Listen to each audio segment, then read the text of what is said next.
Monday. Donovan Mitchell and the Jazz agreeing to a 5-year max extension worth up to $195, coming off a postseason where he averaged over 36 points per game. And ditto for Jason Tatum, cashing in 5-year max extension with Boston, also worth up to $195 million for the first-time All-Star in 2020. Lakers agreed to a deal with Marc Gasol, the defending champs, reworking that front court. They also traded JaVale McGee to the Cavs to clear up space for his signing. And the man, he's not even the man, the myth. He's the man, the legend. Adrian Wojnarowski just working like crazy. The draft, free agency, insane. All right. So obviously the Lakers aren't resting on their laurels, right? So they trade for Dennis Schroeder. They add Gasol. They add Montrezl Harrell. What are you hearing about everything they're doing this offseason? Well, it's pretty rare when a defending champion actually upgrades their bench and upgrades on players who helped them win a title. Rajon Rondo went to Atlanta.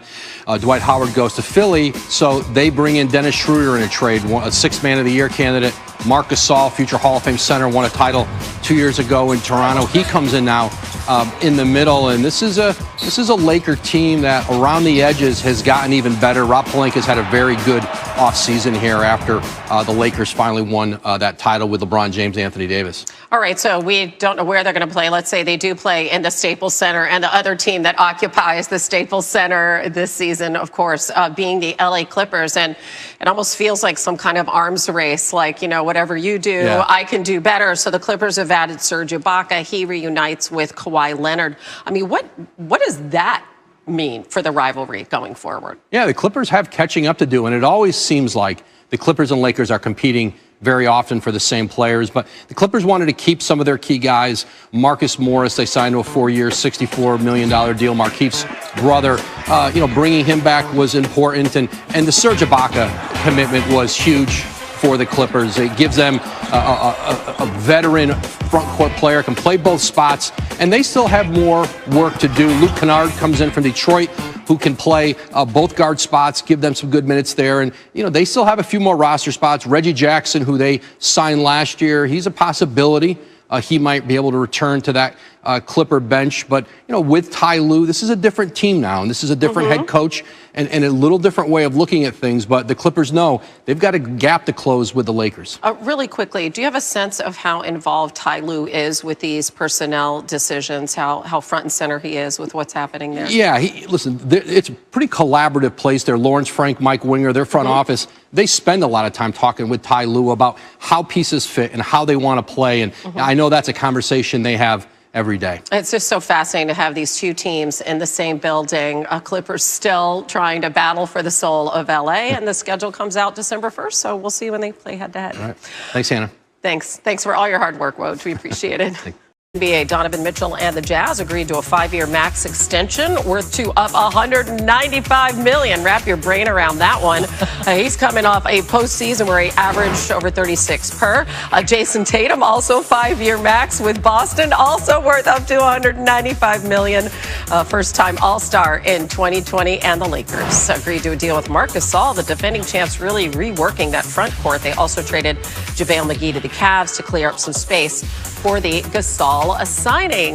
Nice and busy times right here in the middle of football season for NBA insider Brian Windhorst. So can we start with Giannis, our 2-time reigning NBA MVP, because he enters the final season of his contract, as we all know, but he could sign the Supermax, 5 years, $228 million, to remain with the Bucks. What sort of ripple effect could that have, Wendy, on the rest of the league going forward? Well, Hannah, it's really everything. To be honest with you, we just had the craziest week of NBA transactions in league history, but nothing is more important than waiting on this Giannis extension. If he extends, the Bucks are the gigantic winners of this offseason. If he does not extend, we're going to see a mad rush and dash to prepare for his possible free agency next summer.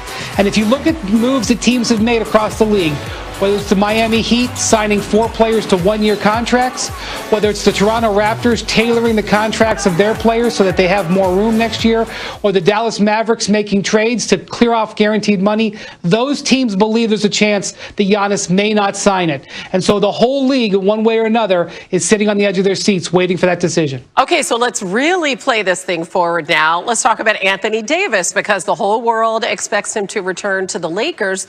So how potentially could what Giannis is doing or ends up doing impact the type of contract that AD ends up getting? Yeah, it's unusual for AD to delay his re-signing for this long. And one of the things he could be watching is what Giannis does. If Giannis elects to sign the extension, then we could see AD potentially sign for longer. But if Giannis sets himself up to be a free agent next year, I know it seems hard for them to believe that the Lakers could do it, but that might spur Anthony Davis to only sign a 1-year contract with a player option, which is the kind of deal that LeBron James is on, to leave flexibility in Lakers payroll. So there's a lot of people watching Giannis Antetokounmpo right now. I know that as you were busy getting all this information, you probably had one eye on the football screen, as we all did yesterday, and stood up when we heard Derek Carr's audible in the Chiefs-Raiders game last night. Let's take a listen. Western Conference Finals appearance. And the Lakers, fresh off the title, agreed to deal with Marc Gasol. They drafted him originally. Defending champs are reworking their front court, trading JaVale McGee to the Cavs to clear up some space for Gasol. All right, it's not official until Woj says so. Actually, sometimes Woj says so, then it becomes official. But in any case, we're going with these stories we just told you about. Mitchell and Tatum, the extensions, why do these deals make sense for the players and their teams? 2 foundational cornerstone players for both franchises, the kind of players that you build around, that guys want to play with, that represent, your organization. Those are no-brainers, both 5 years with the opportunity to make nearly $200 million for both Donovan Mitchell and Jason Tatum. All right, Lakers win the title and say, let's get a new guy in the 5 spot. Why was that move made? Well, a great opportunity there. Once Dwight Howard left for Philadelphia, they bring in not only Montrezl Harrell, but now Marc Gasol, a much more skilled, future Hall of Fame player, who can do so many things on the court, offensively, defensively, rebound. And, I think for Marc Gasol, a chance. Remember, this is the organization that drafted him. He was traded for his brother Pau before he ever played an NBA game.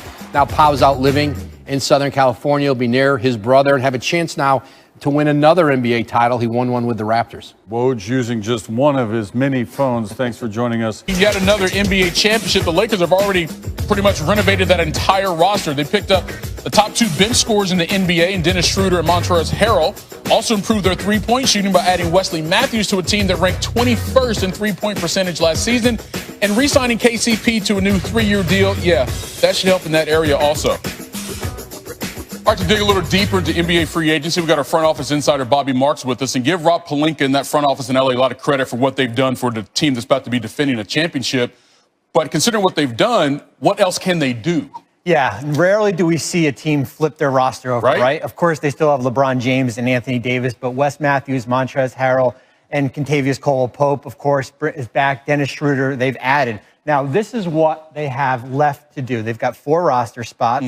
They only have the veteran minimum exception that's worth about $2.6 million. But here's the challenge. They are hard capped, so you need to fit those spots under that number, $6.5 million. The challenge becomes and here's a player that's being linked to them, is a player like Marc Gasol. To get Marc Gasol, it's got to be on the veteran minimum exception, unless you can try to work out a sign and trade, possibly for someone like JaVale McGee. The hard part is he only makes $4 million, so you've got to make the money work. But so far, this team has really reshaped itself. Best team in the West right now. Yeah, it'd be interesting if Gasol wants to go West and try to win a second NBA championship. All right, so let's talk about some of the another team, Bobby, that maybe he's not getting the attention it deserves based on what they've done with their roster. Yeah, that's the Portland Trail Blazers. That's a team that was just fighting to get into the playoffs last year, sneaks into the 8th seed. I've got them as a number 2 team in the Western Conference right now. Yes, they get an A+ for the offseason. I know we don't give trophies for the offseason. No, we do not. But they're getting it from me. And I think when we look at their roster, here's what they've been able to do. They've added Robert Covington from the Rockets. They've re-signed Rodney Hood. Of course, Damian Lillard, C.J. McCollum, and Yusuf Nurkic is back. But this is what I really like. Carmelo back for another year. Derek Jones from the Heat, Zach Collins returns, Enes Kanter, Harry Giles. And this is what I call them. I called it the $40 million club, right? Okay. Kanter and Covington in trades, free agents, Hood, Anthony Jones, and of course, Harry Giles. Yeah. And where I see them, this is a top 4 team in the Western Conference. You know, they're way up there in the Pacific Northwest. Oftentimes they kind of get overlooked, but you got to give Neil O'Shea credit for what they've done so far. And Bobby Marks said they're number 2 in the West right now.